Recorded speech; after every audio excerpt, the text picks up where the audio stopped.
Happy New Year and happy holidays, everyone. Today we're taking a look back at some of the most compelling conversations we've had on the podcast this last year surrounding the case against Alex Murdaugh.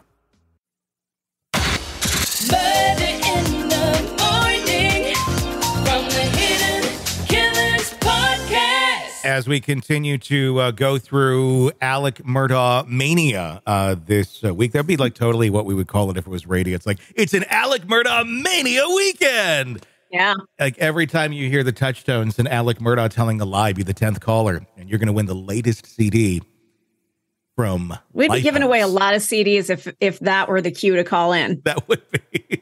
Listen for Murdaugh telling a lie. Every song there's a lie. That'd be fun. Tony, every time he says, "I'm so sorry," boom, here's your cue to call. There you go. That's the cue to call. We are up to Alex Murdaugh now being sentenced by Judge Clifton Newman and his, I guess, farewell to Alex Murdaugh, which also takes place in this next segment. And this is, of course, the man who presided over the criminal proceedings for murder and also now the financial crimes proceedings. And he has also recused himself from any future financial crime proceedings, should there be any more, against Alex Murdaugh. And it's pretty much the end of the road for him. So let's hear his final words to Alex Murdaugh as Alex walks up in a jumpsuit. September of 2021 when the Chief Justice of the Supreme Court assigned me to preside over the pending investigations involving the various offenses that you are being investigated for, initially including these financial crimes and the murder cases. And I have lived with this case now for over 2 years, and I have 34 days left before active retirement. It's like Lethal Weapon. After Yes. imposing this I'm getting too old for this shit. Your life will continue. I will turn the page and leave you behind. You're quite an enigma, a person that many of us thought we knew. And as I stated earlier, I can only recall you as being a fun-loving, happy person. I've never seen you sad. I've never seen you being anything other than a friendly, caring person. And it's so disappointing to see you again in this setting. I believe the last time we saw each other and you were not in jail was at a conference. When You were not in jail. Poolside having a good time. And as it turns out, that was a couple of months after the passing of your wife and son. But you were having a good time, made nothing of it, and then the Labor Day weekend events occurred, and next thing I know, I'm assigned to preside over all of your matters. Not on your matters, but others as well. And we started out with over 100 charges, indictments against various folks, and we've whittled that down to just a handful outstanding. And I'm happy to turn the page and turn, not turn the remnants over to anyone else, but to certainly turn over anything pending against you to someone else. It's been said that these are white-collar offenses. I've never had that distinction. I've never thought of it that way. I've looked at criminal offenses as criminal offenses.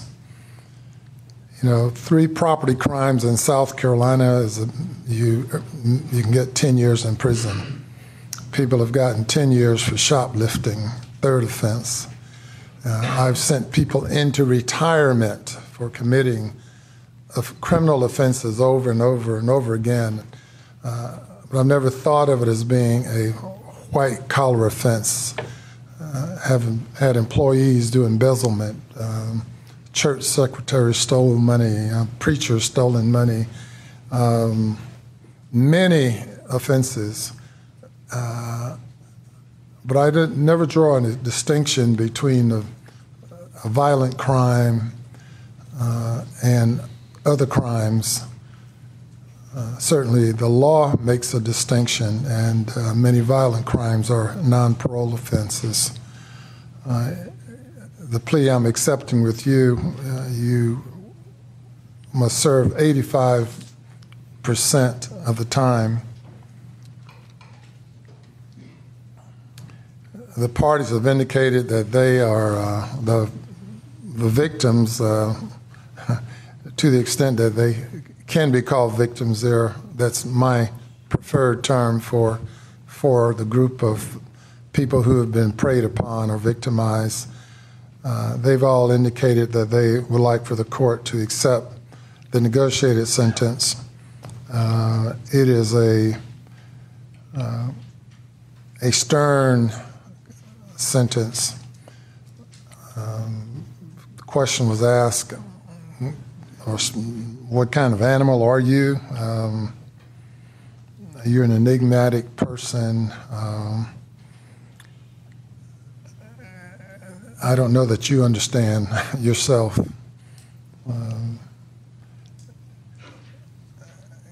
What comes to mind is a young man that I sentenced to death penalty for killing a police officer and setting his body on fire. And though personally I was opposed to capital punishment, he was sentenced to death.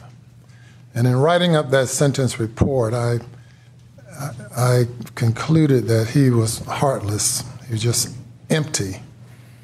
And when I see you and I listen to you and I reflect on all that I've seen since being appointed, assigned to these cases, you come closest to that young man. Being empty, I don't see anything. I tried to reach you at sentencing in the other case. I've listened to you here today, and I don't see anything there. Hopefully something will emerge within your spirit, within your soul. Certainly, being a person of your age and intelligence and experience, you have a lot to offer to the people that you encounter on a daily basis in the institution, and I think it's admirable that you've indicated that you will help them and continue to try to do good by them. You'll certainly have a lot of opportunity to do that.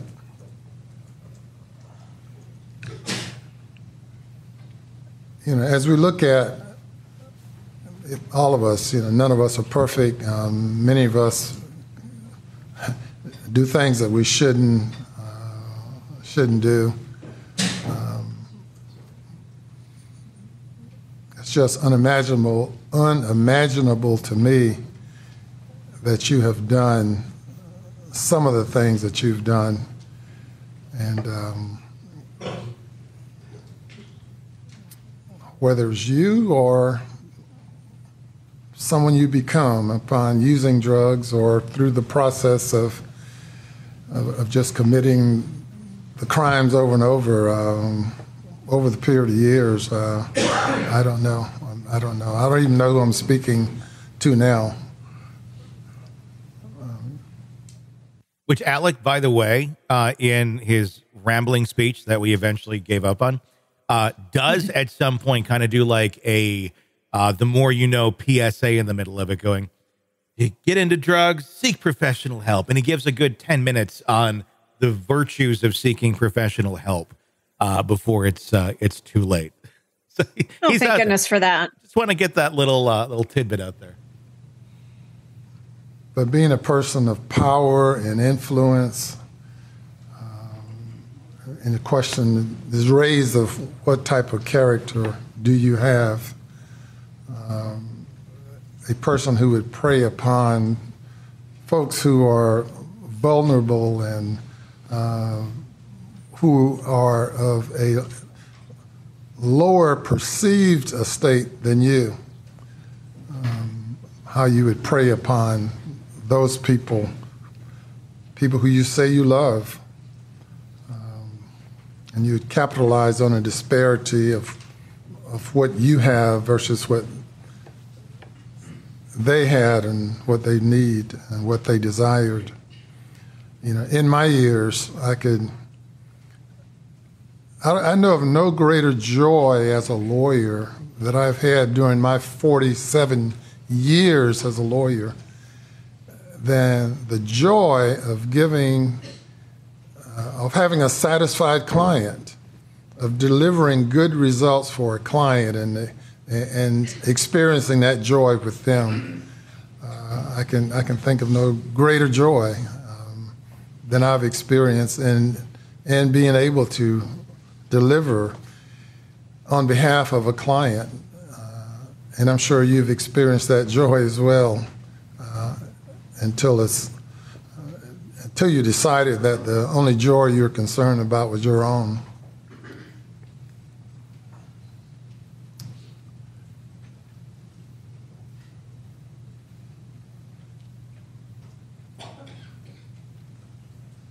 I take no joy at all in imposing this sentence, but it is what it is.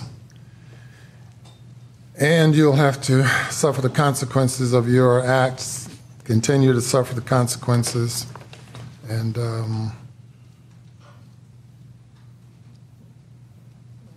hopefully some good will come out of you as you move forward. I don't know that he suffers. I mean, he always, even in prison, he seems very. There are a number of I don't know. There's something here, missing. a number of indictments, and you'll get an individual sentence as to each one. On indictment. So he goes through all the indictments, and that's a long list. I'm going to try and move forward to that. Indictment ending in to the end. This is serious offenses under the interesting. law. Subjects you to the 3 strikes law. How this wraps up, especially his reaction. You are given credit for time served pursuant to Section 241340 to be calculated by the South Carolina Department of Corrections. I think that completes the sentence. Anything further regarding this sentence? Your Honor, just for clarification, and I think the sentencing sheets reflect this, but he's got all those sentences concurrent for 20, yes. And then there's one 7-year consecutive sentence. So he's got a 27-year sentence, 85% parole yes. eligible, max out. Yes. Right. And it's reflected on the sentencing sheet. Yes, sir. Any comment about that, Mr. Waters or Mr.? That is correct, Your Honor. There's 20 years at 85% and then a 7 at 85%. And again, those are no parole offenses, meaning got to do 85%. Right. Or more, depending on how he behaves. And he laughs. The court, Mr. Murdaugh, any final comments?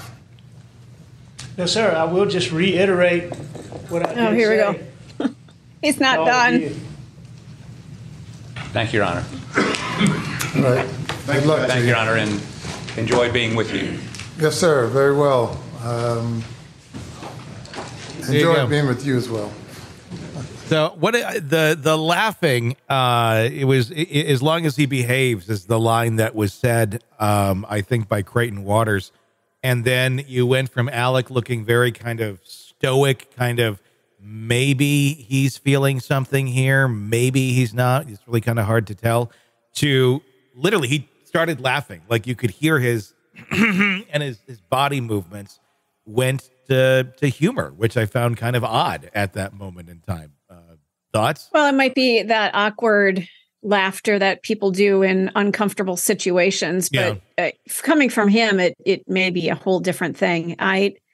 The judge, I thought was really calculated in what he was saying. He touched on the what kind of animal are you portion of the show. Mm-hmm.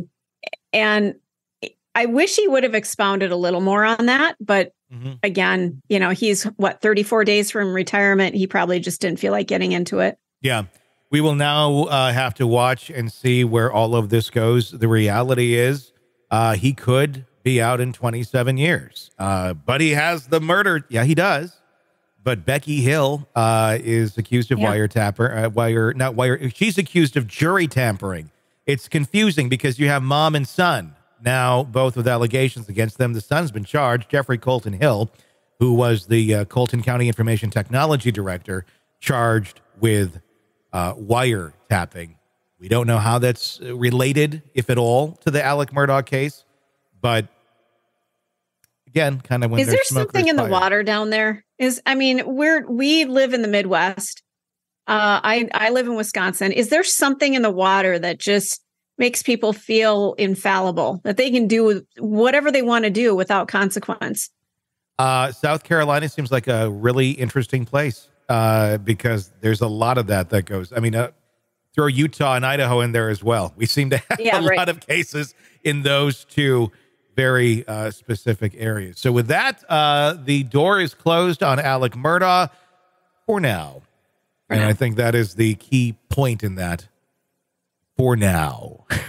Sick of the ads? We are too. Start listening with no commercials now and get access to all of our episodes in advance of everyone else. Become a True Crime Today Premium Plus subscriber on Apple Podcasts. Search True Crime Today Premium Plus on Apple Podcasts or go to our podcast page and sign up now. True Crime Today Premium Plus. Sign up now.